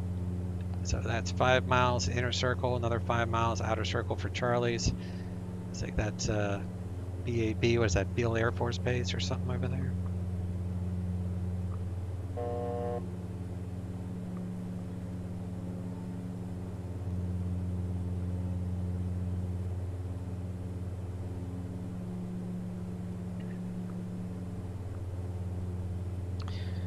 Okay, you can do gear down at 150, so I like to set this little speed bug at 150 so I know when I can let gear down. At 170 you can do flaps 1 and 2, at 160 you can do flaps 3, and then at 140 you can do flaps full, which is also displayed over here, and of course it's in the manual as well. So I'm gonna push up the speed here a smidgen. Well, that was a good test. Now I know at least on this flight, I didn't blow up the engine. Just keeping an eye on the torque. I wouldn't over torque the engine, but apparently the engine RPM alone won't blow up the engine, so it's a good test. That's what I wanted to know. If I did have a fire, I didn't even bother to look up how to put the fire out, so that would have been exciting. Where is, usually there's like a button to shut off the fuel valve. Yeah, 1399, here it is. Maintain at 2,500. Descend to 2,500, United 1399. Go vertical speed, and we'll drop out of the sky again. Go flight idle. Localizer is active.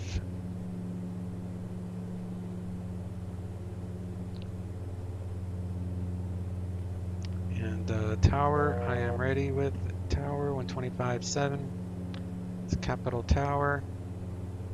Landing lights are on. We're going to turn off prop sync. Don't need that for reversers and such.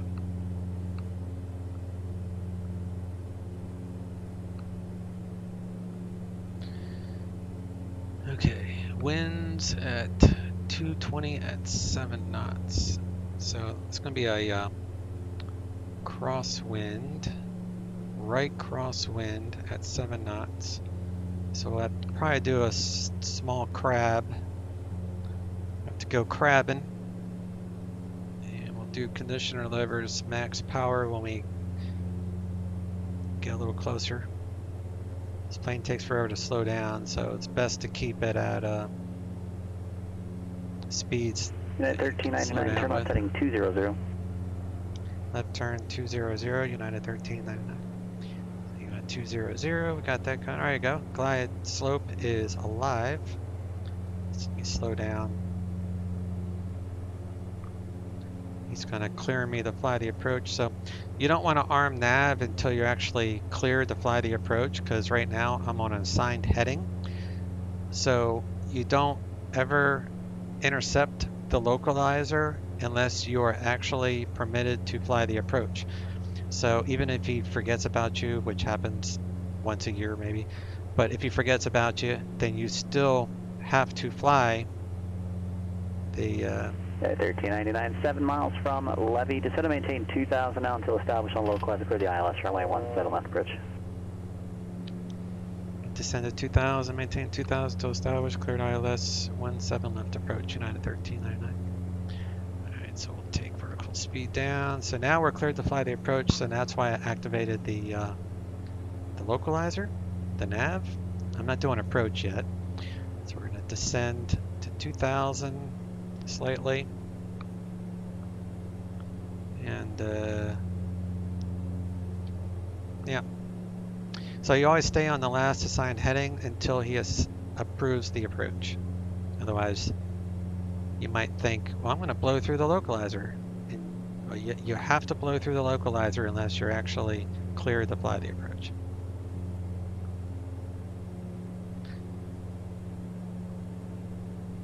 All right, here comes the localizer, so it should turn inbound. We're still under the glide slope. So let me slow down to flaps 2.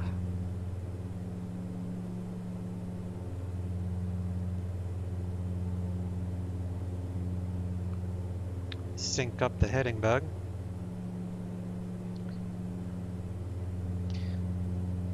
And we'll go flaps 2, we'll hold 160 knots. Go max power on the props. And we'll do flaps 2 because we're under 170 or whatever. And I'm going to hold 160 or so knots here.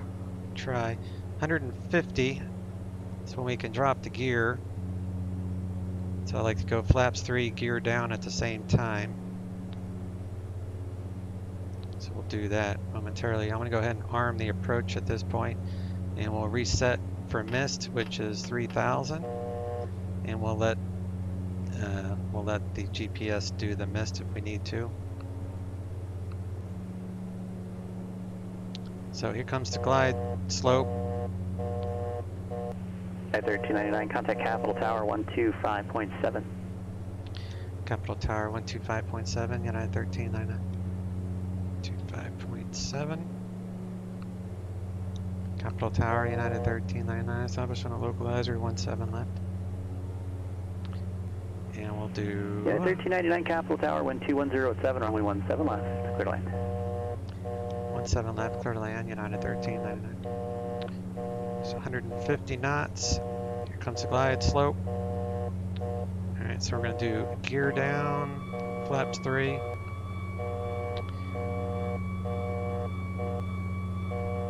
Shush. And we slow down to about 140 knots.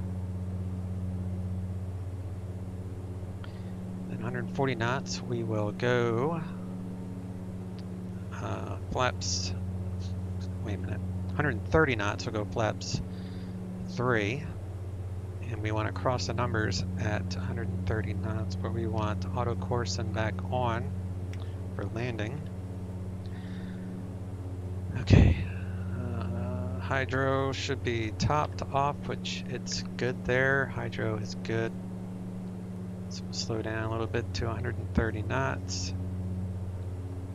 Gear down, and 130 knots over the numbers. Nose wheel steering is good. Missed approach is set. So we're going to do flaps full, and we're going to bring up power to about 58 degrees. That should hold about 130 knots with full flaps.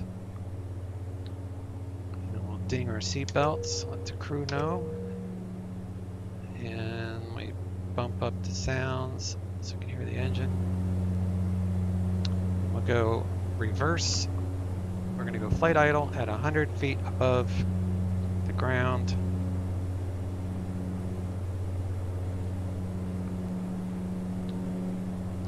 Point 121.7 as ground control. 21.7 as ground. And we got a little bit of a right crosswind. We have to hit the disconnect autopilot 2 times to make the alarm go away. So that was good. Nice stable approach. So we should be able to exit at Delta 9. And I'm gonna shoot for less than 200 feet per minute. See if I can get a greaser out of this.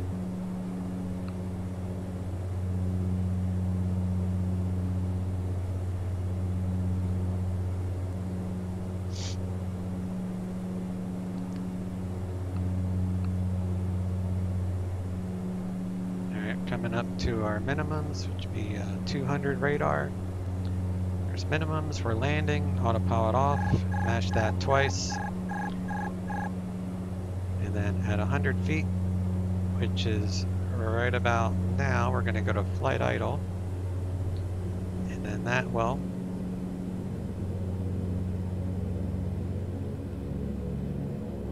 allow me to easily go into reverse. Alright, and then we'll slowly back this into reverse. And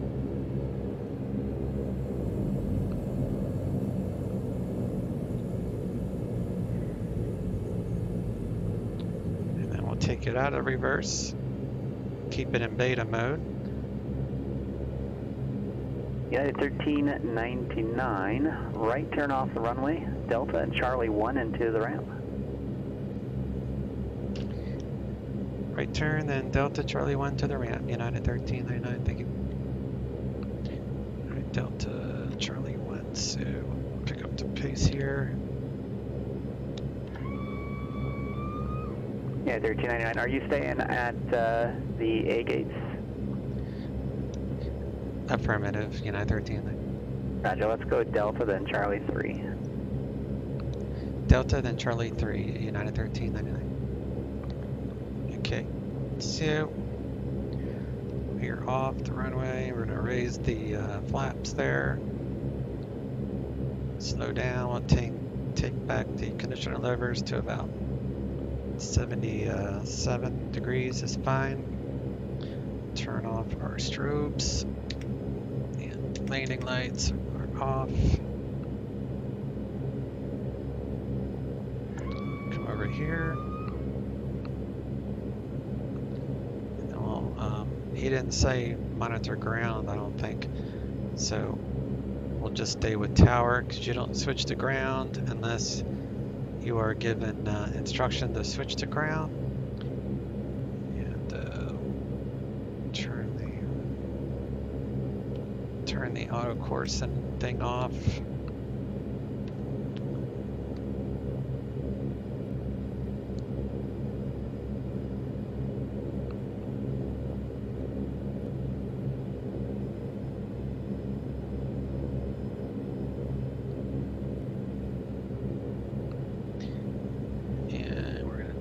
Alpha terminal here, so I'm gonna boot this guy out. Sometimes they disappear, sometimes they don't. Yeah, this guy should disappear when I sneak up behind him.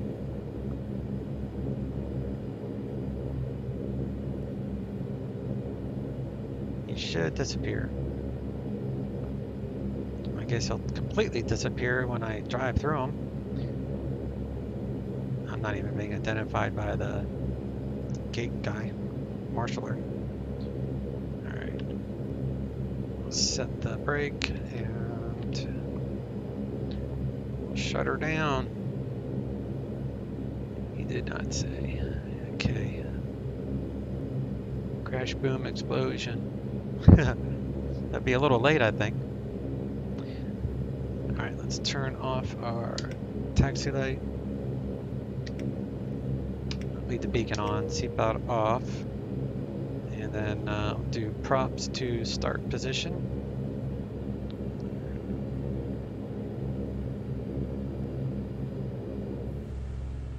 Feather the props, they're on start.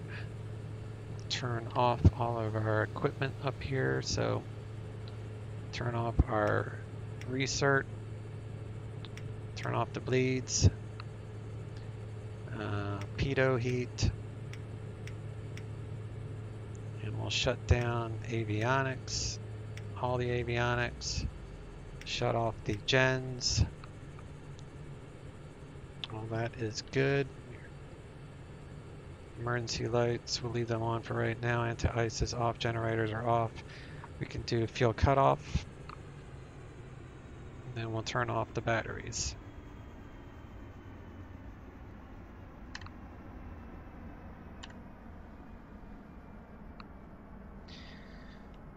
All right, nicely done. Another learning opportunity. It's always a learning opportunity. Thanks, Ghost Pilot. Appreciate it, bud.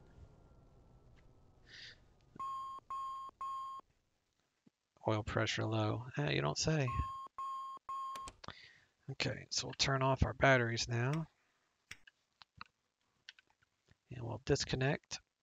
Disconnected. If you don't disconnect, you will show back up on their radar scope when you do a replay. So I'm going to do a replay right now. My landing rate was 142. Oh, I made the mark. Cool. All right, that's disconnected. That's disconnected, and I am offline. So we'll get rid of that. I'll come up here. Replay. Let's see what it looks like from a tower view. This plane is like super fun to fly. Like you really do have to fly it. You do more manual stuff with this than you do more automated airplanes like Airbuses and such. I love my Airbuses, but this is a cool plane. I'll take that landing. It's a trick with that one, this plane, is to come in 130 knots and then go to flight idle at 100 feet up. And then as long as you're over the numbers, you'll be fine.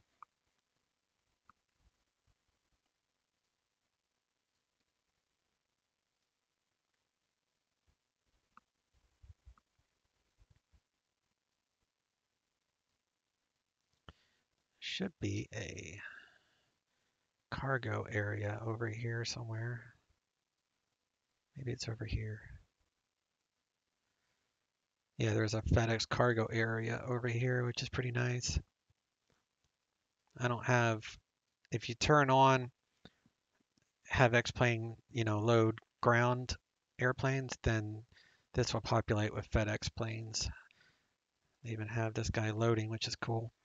It's a good freeware airport on the org. I guess we'll go ahead and set all of our stuff.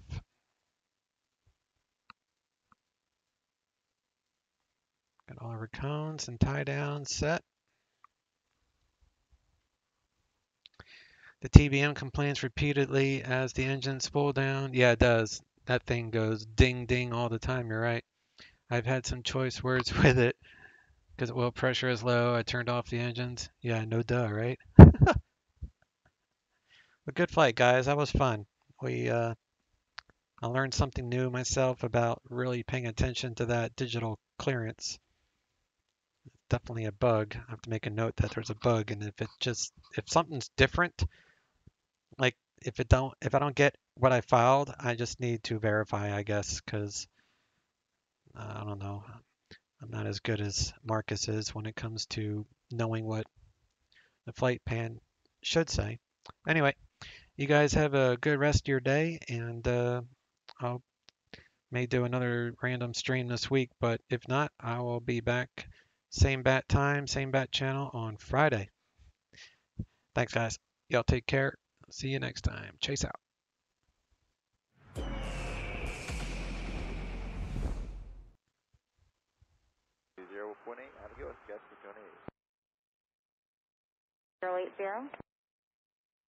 Central Sky 5206, left turn heading 00. Turn left heading 070. I'm sorry, I blocked you. The left turn heading 070 now for Sky 5206. Yes, Sky 5206, let's make it a left turn heading 060. Alright, 060 now, Sky 5206. Did not meet the top of the altitudes like a flannel at 210. They did say it got a little bit worse the lower you were, so you may get some moderate in the vicinity of flannel as well, but it does smooth out as you go east of the mountains. Let's go 6564. Go first on 35 left. Sector visual 35 left, guys, 1439, we have India. Okay, down to 13,000, and that's 20 degrees left, guys, 5270. Southwest 569, do not exceed 170 knots. On 170, south 569. 90. 190, Sky 5855. Sky 5855, you'll have traffic off your left and right for the outboard runways. Roger. Contact tower 133.3. Switch to 333, see ya. 5206. 285, descending via the long 1, speed 260 until long. We have India. 78 ready to court, Sky 5206. Your transmission was broken and unreadable. Can you say again, please?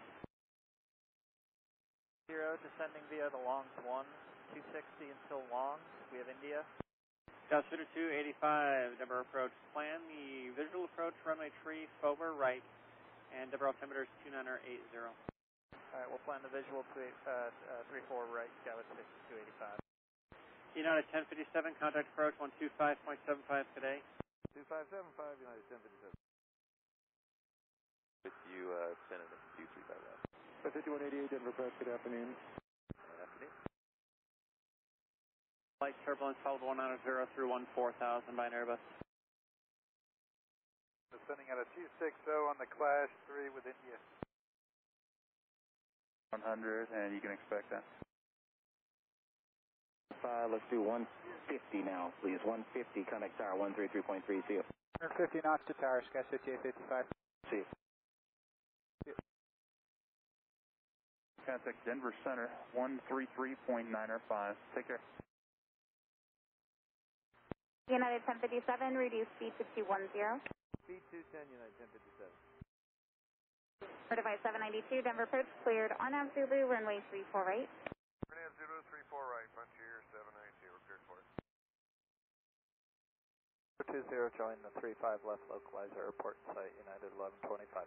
Tower 5188, fly heading 300, vector final approach course, descend and maintain 1000. Heading 300 and 11000, Sky 5188. Now 1125, flying 020, join final, clear visual approach, running 35 left. 020, clear visual 35 left, United 1125. Skywest 4709, contact tower 133.3. 33, good day, Sky 4709. Standard 604, maintain